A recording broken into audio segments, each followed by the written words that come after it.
வாப்பா. வாண்ணே. உட்காருங்கப்பா. பரவாயில்ல, இருக்கட்டும் தாத்தா. உட்காருங்கப்பா. அண்ணே உட்காருங்க. கல்யாணி, அவங்களுக்கு போய் டீ எடுத்துட்டு வா. பாட்டி அதெல்லாம் வேணாம் பாட்டி. நாங்க இப்பதான் கடையில டீ குடிச்சிட்டு வந்தோம். நீங்க உட்காருங்க. தாத்தா நீங்க டீ குடிங்க. உங்ககிட்ட கொஞ்சம் பேசணும். பரவாயில்லப்பா, என்ன விஷயம் சொல்லு. முதல்ல டீ குடிங்க தாத்தா, அப்புறம் பேசிக்கலாம்.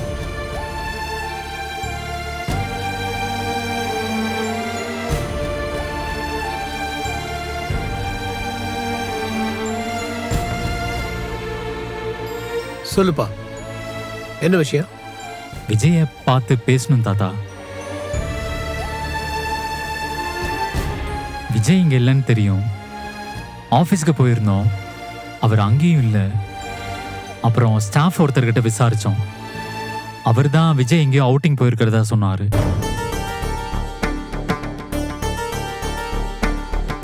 ஃபோன் பண்ணாலும் அவரை ரீச் பண்ண முடியல.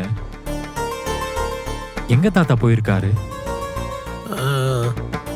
எனக்கு தெரியாதுப்பா. என்ன தாத்தா இப்படி சொல்றீங்க? உங்களுக்கு தெரியாம எப்படி? அப்போ என்ன தெரிஞ்சுக்கிட்டே தான் இவரே தெரியலன்னு போய் சொல்றாரா? ஐயோ பாட்டி, நான் அந்த மாதிரி நினைச்சு கேட்கல. அப்புறம் நீ சொன்னத வேற எப்படி எடுத்துக்கிறதா? கல்யாணி, நீ இரு, நான் பேசிக்கிறேன். இல்லங்க, விஜய் எங்க போயிருக்கான்னு நமக்கு தெரியாது தானே நிஜம். அத சொன்னா உங்களுக்கு தெரியாம எப்படின்னு கேட்டா இதெல்லாம் என்னங்க பேச்சு? கொஞ்சம் கூட நல்லா இல்ல. என்ன பாட்டி, ஏதோ சண்டைக்காரங்க கிட்ட பேசுற மாதிரி பேசுறீங்க. ஆமாப்பா, நீங்கெல்லாம் பேசாததையா நான் பேசிட்டேன். கல்யாணி,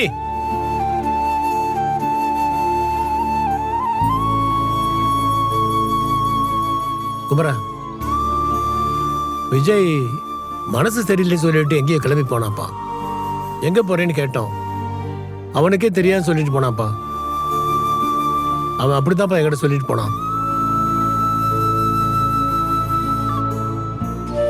4 நாள் கழிச்சு வந்துடுறேன்னு சொல்லிட்டு போனான். வந்துருவான்ப்பா. அது சரி, ஏதாவது முக்கியமான விஷயமா? என்ன விஷயமா அவனை பார்க்கணும்? அது அது வந்து காவேரி விஷயமா அவர்கிட்ட கொஞ்சம் பேசணும் தாத்தா. ஏய், இத பாருங்கப்பா, அவனை ஒரு 4 நாள் கூட நிம்மதியா இருக்க விட மாட்டீங்களா? நீங்க எல்லாரும் சேர்ந்து அவனுக்கு கொடுத்த மன நெருக்கடியை தாங்க முடியாம தான் நிம்மதியை தேடி போறேன்னு அவன் எங்கேயோ போயிருக்கான். அதையும் கெடுக்கணுமா உங்களுக்கு இப்போ? உங்களை கெஞ்சி கேக்குறேன், என் பேரனை விட்டுருங்க. உங்க யார் சாவகாசமா அவனுக்கு வேண்டாம். முதல்ல கிளம்புங்க இங்க இருந்து. கல்யாணி, வீட்டுக்கு வந்த கூட நீ இப்படித்தான் பேசுவியா? இத்தனை நாளா நான் இப்படிதான் பேசிட்டு இருந்தேனாங்க? என் பேரன் வாழ்க்கைய திரும்ப திரும்ப சுத்தல்ல விட்டு அவனை அலக்களிக்கிறத எத்தனை நாளைக்கு தாங்க என்னால பொறுத்துக்க முடியும்? இங்க பாருங்கப்பா, என்ன நீங்க தப்பா நினைச்சாலுமே பரவாயில்ல, முதல்ல இங்க இருந்து கிளம்புங்க. கல்யாணி, பாட்டி. தாத்தா விடுங்க தாத்தா, எங்களால உங்களுக்குள்ள சங்கடம் வேணாம். நாங்க வரோம் பாட்டி. வானே. இல்ல நீ வினய. வானே வா.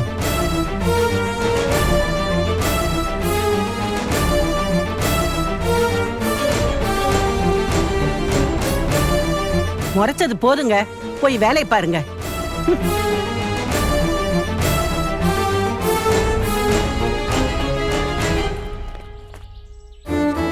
என்னடா நிவினே, இப்ப நம்ம என்ன பண்றது? விஜய் எங்க போனாருன்னு தாத்தாக்கு தெரியலன்னு சொல்றாரு. பாட்டி வேற இப்படி பேசுறாங்க. காவேரி கர்ப்பமா இருக்க விஷயத்த சொன்னா கூட இவங்க ஏத்துப்பாங்களான்னு தெரியலையேடா.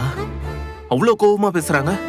அண்ணே, காவேரி பிரெக்னண்டா இருக்கிற விஷயத்த விஜயை உங்ககிட்ட இன்னும் சொல்லாம இருக்கிறப்போ நாம சொன்னா அதில் ஏதாவது பிரச்சனை வந்தாலும் வரும்னு அதெல்லாம் விஜயை சொல்லிக்கிட்டோம்.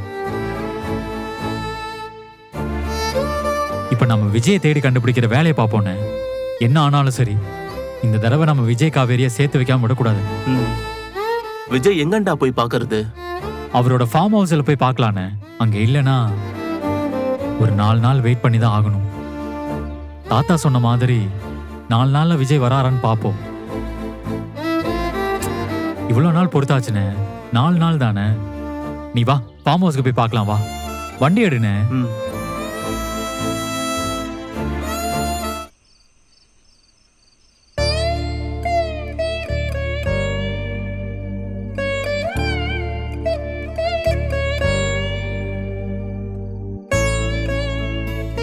என்னக்கா? எனக்கு உன் மேல கோவமா வருது தெரியுமா? என்கிட்ட கூட மறைச்சிட்டு இருந்திருக்கல நீ. உன்னையும் விஜயம் சேர்த்து வைக்கிறத பத்தி அம்மா கிட்ட பேசுறேன்னு எத்தனை வாட்டி சொன்னேன். அப்ப கூட உனக்கு என் மேல நம்பிக்கை இல்லாம தானே இருந்துச்சு. நம்பிக்கை இல்லாமலாம் இல்லக்கா. நான் தான் அம்மா கிட்ட சொன்னேன்ல, நான் கன்சீவா இருக்கேன்னு தெரிஞ்சதும் விஜய் கிட்ட சொல்லிட்டு அடுத்தது உங்க எல்லார்கிட்டயும் சொல்லணும்னு தான் அவ்வளோ ஆசையா இருந்தேன். ஆனா ஒவ்வொரு தடவையும் சொல்லணும்னு நினைக்கிறப்போ ஏதாவது ஒரு தடை வந்துட்டே இருந்துச்சு. போடி, நீ என்ன சொன்னாலும் என்னால ஏத்துக்கவே முடியல. நீ எனக்கு முன்னாடியே கன்சீவா இருக்கடி. வீட்ல அம்மா என்ன விழுந்து விழுந்து கவனிச்சுச்சு. ஆனா உன்ன அவ்வளோ வேலை வாங்கிட்டு இருந்துச்சு. அப்பெல்லாம் உன் மனசு எவ்வளவு கஷ்டப்பட்டிருக்கோம்ல. அக்கா, அம்மாவுக்கு தெரிஞ்சிருந்தா என்னையுமே அம்மா பார்த்து பார்த்து கவனிச்சிருக்கோம். அது எனக்கு தெரியாதா என்ன? உண்மையை சொன்னா அம்மா, அத்தை, பாட்டி எல்லாரும் உனக்கு என்னெல்லாம் அட்வைஸ் பண்ணாங்களோ அது எல்லாத்தையும் நான் கவனமா நோட் பண்ணிட்டே இருந்தேன் தெரியுமா? என்ன நோட் பண்ணி என்ன பண்றது? ஒரு நாள் நான் கடைக்கு பஸ்ல போனேன். அந்த பஸ் ஸ்டாப்ல இருந்து கடை வரைக்கும் என்ன பைக்ல கூட்டிட்டு போகும்போதே குமரன் மாமா அவ்வளவு பயந்தாரு தெரியுமா? ஆனா நீ 2 வீலர் ஓட்டுன, ஆட்டோல போன. இவ்ளோ ஏன்? இதோ கொடைக்கானலுக்கு நானும் வரேன்னு சொன்னதுக்கு வயித்துல புள்ளைய வச்சுட்டு அவ்வளவு தூரம் வருவியான்னு பாட்டி திட்டுச்சு. வரக்கூடாதுன்னு சொல்லுச்சு. ஆனா நீ போன. அந்த டைம் உன் குழந்தைய நினைச்சு எவ்வளவு பயத்தோட போயிருப்பல்ல. பிறக்கிறதுக்கு முன்னாடி உன் குழந்தையும் முன்ன மாதிரியே எல்லா கஷ்டங்களையும் பாக்குற மாதிரி ஆயிடுச்சுல. நானும் விஜயும் இப்படிதான் பேசிக்கிட்டோம். நம்ம குழந்தை பெரிய வாரியரா வரப்போகுதுன்னு அப்பப்போ பேசி சிரிச்சுப்போம். அவ்வளோ கஷ்டத்துலயும் சிரிச்சிட்டு வேற இருந்திருக்கீங்க. ஏதோ எங்க பாப்பாவை வச்சுதான் அப்பப்போ இப்படி ஏதாவது பேசி சிரிச்சுப்போங்கக்கா.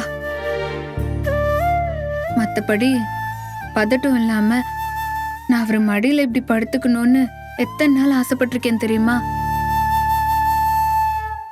நான் கன்சீவா இருக்கேன்னு விஜய் தெரிஞ்சுக்கிட்ட அன்னைக்கு ஹாஸ்பிட்டல்ல இருந்து விஜய் என்ன ஸ்ட்ரெயிட்டா ஃபார்ம் ஹவுஸ்க்கு தான் கூட்டிட்டு போனாரு. அன்னைக்கு ஈவினிங் வரைக்கும் அங்கதான் இருந்தோம். எனக்கு என்னெல்லாம் வேணும்னு கேட்டு கேட்டு பண்ணாரு தெரியுமா? அவருக்கு தெரியலனா கூடக்கா எனக்காக எஃபோர்ட் போட்டு எல்லாமே அவரே சமைச்சு கொடுத்தாரு. ஆனா அப்ப கூட நான் எல்லாத்தையும் மறந்துட்டு சந்தோஷமாவே இருக்க முடியலக்கா. அந்த நிமிஷத்தை கொண்டாடவே முடியல தெரியுமா? உள்ளுக்குள்ள வீட்டை நினைச்சு பதட்டமாவே இருந்துச்சு. நேரத்தோட வீட்டுக்கு வரணுமேங்கிற பதட்டம் தான்.